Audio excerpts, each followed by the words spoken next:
Olá, meus irmãos, a paz, Senhor Jesus, tudo bem com vocês? Eu espero que sim, eu tô muito bem, muito feliz por estar aqui no nosso devocional da Palavra do Senhor.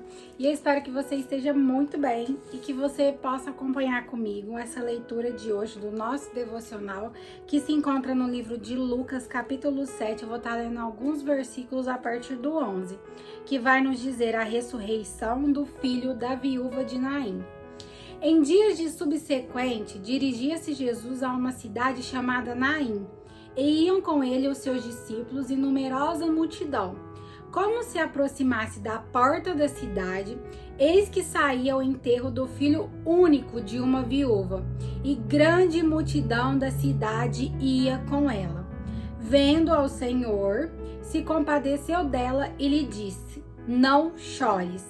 Chegando-se, tocou o esquife, e parando os que conduziam, disse: jovem, eu te mando, levanta-te. Sentou-se o que estivera morto e passou a falar. E Jesus o restituiu à sua mãe.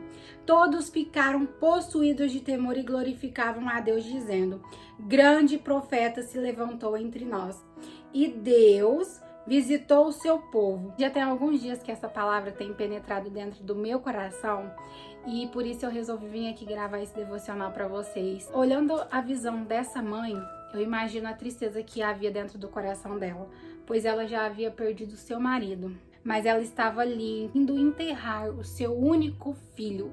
E Jesus chega exatamente na porta da cidade, no momento certo, porque eu já quero começar esse vídeo dizendo para você que Deus, ele sabe a hora certa de chegar nas situações de nossas vidas. Não foi ela que avistou Jesus. Jesus viu aquela mulher indo velar o seu filho.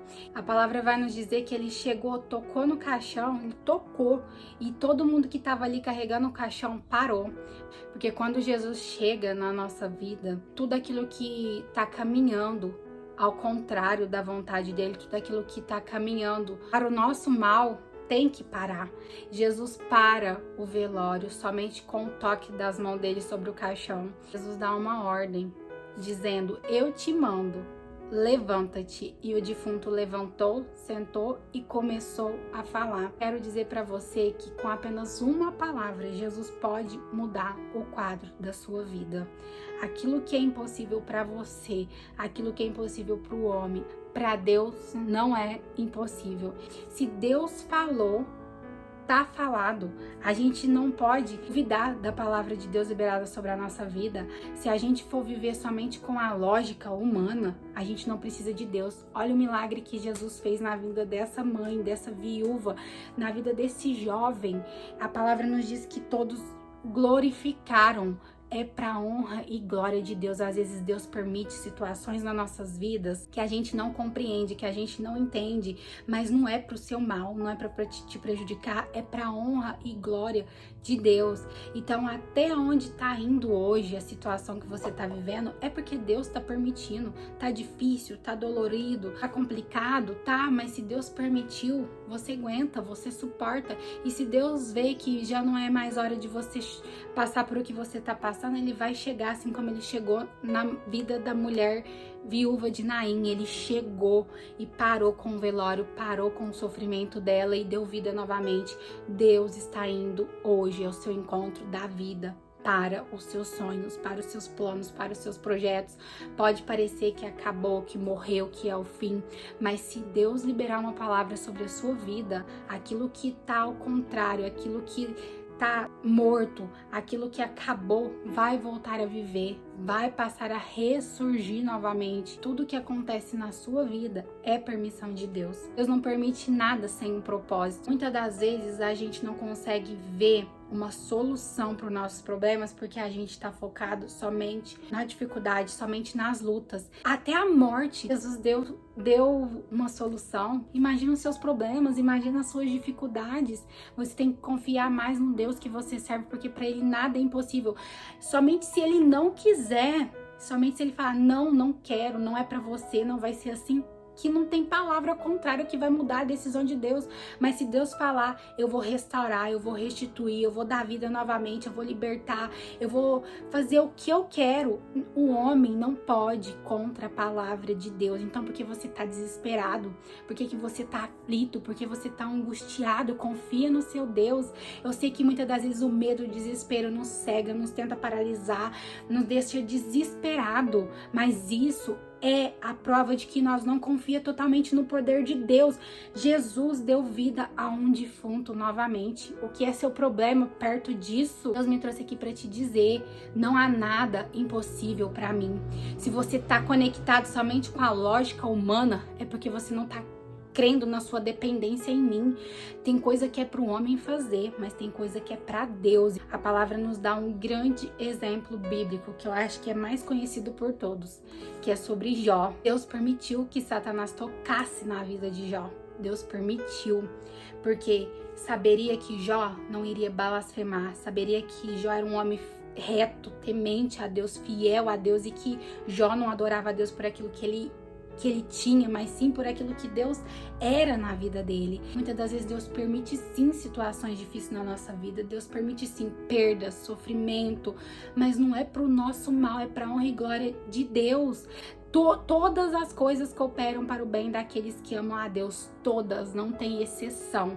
Então, se você é uma pessoa íntegra, reta, vive diante da presença do Senhor e obedece os mandamentos do Senhor, eu sei que perfeito nenhum de nós somos, todos erramos, falhamos, mas se a gente reconhece as nossas falhas, as nossas fraquezas, a nossa dependência em Deus, tudo que acontecer na sua vida é para a honra e glória de Deus. Então, se Deus fizer, é Deus, se Ele não fizer, Ele continua sendo Deus, mas jamais duvida da palavra de Deus sobre a sua vida. Jamais duvida que Deus tem o poder de mudar a sua situação com apenas uma palavra. E não fique somente preso na lógica humana. Não fique somente preso nas suas condições, nas condições do homem. Porque Deus não precisa do homem para operar nada na sua vida. Uma palavra, ele muda, transforma, faz tudo que ele precisa fazer. Se hoje você está passando por uma provação e você já não vê saída, que o único caminho que resta é caminhar para enterrar os seus sonhos, os seus planos, os seus projetos, eu quero te dizer que se Deus determinar que não é o fim, não será o fim. Mas se Deus também falar assim, ó, acabou, não quero isso, não é assim, que você também possa compreender que tudo que vai acontecer na sua vida vai cooperar para o seu bem. Jesus podia muito bem não ter restituído, não ter dado novamente a vida àquele jovem. Mas naquele momento, naquela ocasião, ele decidiu, porque era plano de Deus aquilo. Então, às vezes, Deus não vai querer restaurar, não vai querer restituir, não vai querer consertar. E a gente tem que compreender isso. Às vezes a gente não compreende hoje, mas a gente tem que confiar que Deus, Ele é Deus e Ele sabe aquilo que é melhor. Deus, Ele não vai fazer aquilo que você quer para te ver feliz, para te ver bem, sendo que Ele sabe que lá na frente aquilo vai te trazer dor, te trazer sofrimento. Ele não vai só porque você quer, mas você tem que entender que Deus sempre vai fazer aquilo que é melhor. Às vezes a gente subestima muito o poder de Deus por base naquilo que a gente quer. Jesus, como eu disse, ele deu vida novamente àquele homem. Mas se Jesus não tivesse nos planos, no propósito ali de dar vida novamente àquele jovem, Jesus ia ali, ia ver o velório, poderia até consolar a mãe e não iria ressuscitar aquele jovem, porque quantas pessoas mortas Jesus já viu e não ressuscitou. E não é por isso que ele não tinha poder, não é por isso que ele não tinha autoridade de dar vida aos mortos, não, mas porque Jesus ressuscitou aquele jovem, porque havia um propósito ali. Então tem coisas que Deus, ele não vai fazer na nossa vida, não é porque ele não tem poder de fazer, mas é porque não está no propósito dele, não é porque não é a vontade dele. E tudo bem não ser a vontade dele, a gente tem que sempre entender que a vontade dele deve prevalecer sobre a nossa vontade. O que a gente vive hoje, às vezes, é difícil da gente compreender, porque quando é momento difícil, a gente não tem a mente clara para poder pensar. Mas sempre que a gente entrega alguma coisa nas mãos de Deus, a gente tem que confiar que Ele vai fazer aquilo que é melhor. Então, eu só queria deixar claro para vocês que Deus, Ele tem o poder de fazer o que Ele quer com apenas uma palavra. Ele ressuscitou a vida daquele jovem. Então, para Deus nada é impossível. Mas tem coisas que Ele não vai fazer, porque Ele sabe que não é no propósito dEle, não está ligado ao propósito dEle. Então, que a vontade dEle sempre prevaleça sobre as nossas vidas. Jamais duvide da capacidade dEle de mudar o cenário da sua vida. Às vezes Ele não vai mudar da forma que você tem orado, da forma que você tem buscado, da forma que você tem pedido, mas Ele vai mudar da forma que tem que e deve ser. E foi essa palavra que o Espírito Santo colocou no meu coração. Eu espero que Ele continue falando grandiosamente com cada um de vocês. Um beijo no seu coração e até o nosso próximo devocional. Tchau, tchau!